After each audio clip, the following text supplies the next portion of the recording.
चंदनपुर नामक गांव में रतन नाम का एक सेठ अपनी बीवी के साथ रहता था। रतन किराने की दुकान चलाता था जो गांव में सबसे बड़ी दुकान थी। उसकी दुकान काफी अच्छी चलती थी क्योंकि रतन अपनी दुकान पर अच्छी क्वालिटी का सामान बेचता था। रतन अपनी दुकान में अच्छा खासा पैसा कमा रहा था। गांव में उसका घर भी बड़ा था और उसके घर में किसी चीज की कमी नहीं होती थी। लेकिन मोहन ने उधार मांगने वालों के लिए एक बोर्ड लगा रखा था जिस पे लिखा था कि यहाँ किसी को भी उधार नहीं मिलता है और रतन किसी को उधार देता भी नहीं था, चाहे कोई कुछ भी कहे। पर रतन बिना पैसों के किसी को भी सामान नहीं देता था। एक दिन मोहन की दुकान पर उसका पड़ोसी सुखिया आया। अरे सेठ जी, मेरे घर का सामान खत्म हो गया है और बहुत दिनों से काम भी नहीं चल रहा है। सेठ जी, घर में खाने के लिए कुछ नहीं है तो कृपया करके आप मुझे उधार राशन दे दीजिए। आपका बहुत एहसान हो जाएगा। मेरा काम चलते ही मैं आपका एक एक पैसा चुका दूंगा।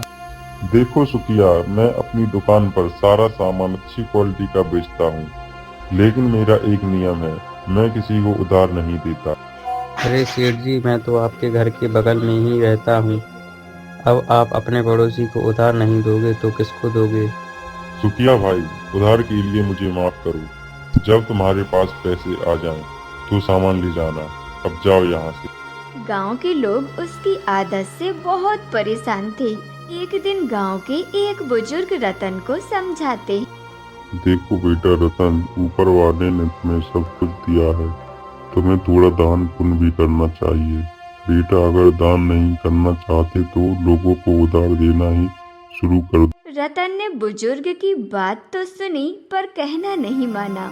वहीं दूसरी ओर गांव के छोर पर एक धर्मशाला थी। धर्मशाला में कई भूखे लोग आते और पेट भर के खाना खाते। उधर गरीबों के लिए फ्री में खाना मिलता था। अरे भाई, भला तो इस धर्मशाला चलाने वाले का जो रोज गरीबों को खाना देता है। कितने भूखे लोग खाना खा के उसे दुआ देते हैं। यहाँ रतन के घर में कोई भी कमी नहीं थी, परंतु उसकी पत्नी अंजलि उसकी इसी बात से नाराज रहती थी कि उनके पास इतना पैसा होते हुए भी वो कोई दान नहीं करते। आप मेरी बात क्यों नहीं सुनते हो? देखो, गांव में जो धर्मशाला है वहाँ कितना दान जाता है और कितने भूखे लोग वहाँ खाना खाते हैं। उतना दान ना सही पर आपको थोड़ा बहुत दान तो करना ही चाहिए। इससे लोग आपको दुआएं देंगे और आपका कितना नाम होगा। देखो, मुझे ज्ञान देने की कोई जरूरत नहीं है। मुझे क्या करना है मैं जानता हूँ। क्या तुम्हें मैंने कभी कोई कमी होने दी? और दान करने का दिखावा करना मुझे बिल्कुल भी अच्छा नहीं लगता। फिर अंजलि चुप हो जाती है। वह समझ जाती है कि वह अपने पति को नहीं समझा पाएगी। इसी तरह दिन बीत रहे थे। गांव की धर्मशाला अच्छी चल रही थी। दूसरी तरफ गांव के लोग न जाने रतन को क्या क्या कहते थे, जैसे अरे भैया, ये रतन सेठ कितना कंजूस है। भाई, इसके मन में किसी के लिए कोई भी दया भाव नहीं है। भाई, ये बिना पैसे के किसी को सामान नहीं देता। फिर एक दिन अचानक रतन की तबीयत खराब हो गई। फिर डॉक्टर उसे बताता है कि उसे अब बस भगवान ही बचा सकते हैं। गांव में रतन के बीमार होने की खबर जल्दी फैल जाती है। जहां कुछ गांव वाले बात कर रहे होते हैं। अरे भाई, इस रतन सेठ ने तो किसी की मदद नहीं की, और इसने कुछ दान पुण्य किया होता तो लोग इसके लिए दुआ मांग। रतन के बीमार होने पर उसकी दुकान का काफी नुकसान होने लगा और दुकान में पड़ा सामान भी खराब होने लगा।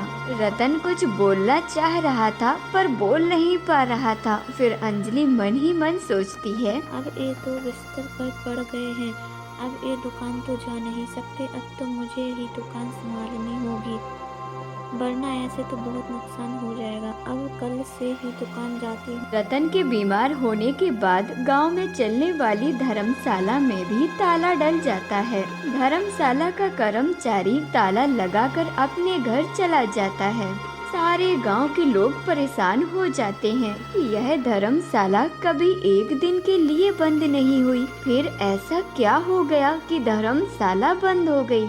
उधर अंजलि रतन की दुकान को संभालने लगती है और उसने दुकान संभाल भी ली। अंजलि पढ़ी लिखी थी, इसीलिए किताब में लिखा सारा हिसाब पढ़ रही थी। तभी उसकी नज़र एक पेज पर पड़ी जिस पर धर्मशाला लिखा हुआ था।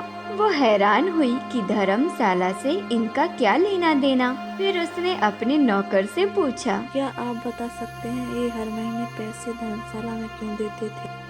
मालकिन, मैं सेठ जी के पास बहुत सालों से काम कर रहा हूँ। वो बहुत अच्छे इंसान थे।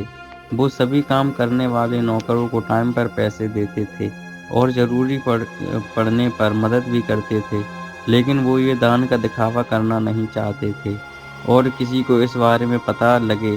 आपको मैं बता दूं, धर्मशाला सेठ जी के पैसों से ही चलती थी। गांव वाले उन्हें हमेशा खरी खोटी सुनाते थे, पर उनका कभी भी सेठ जी ने नहीं बताया कि वे यह अच्छा काम करते थे।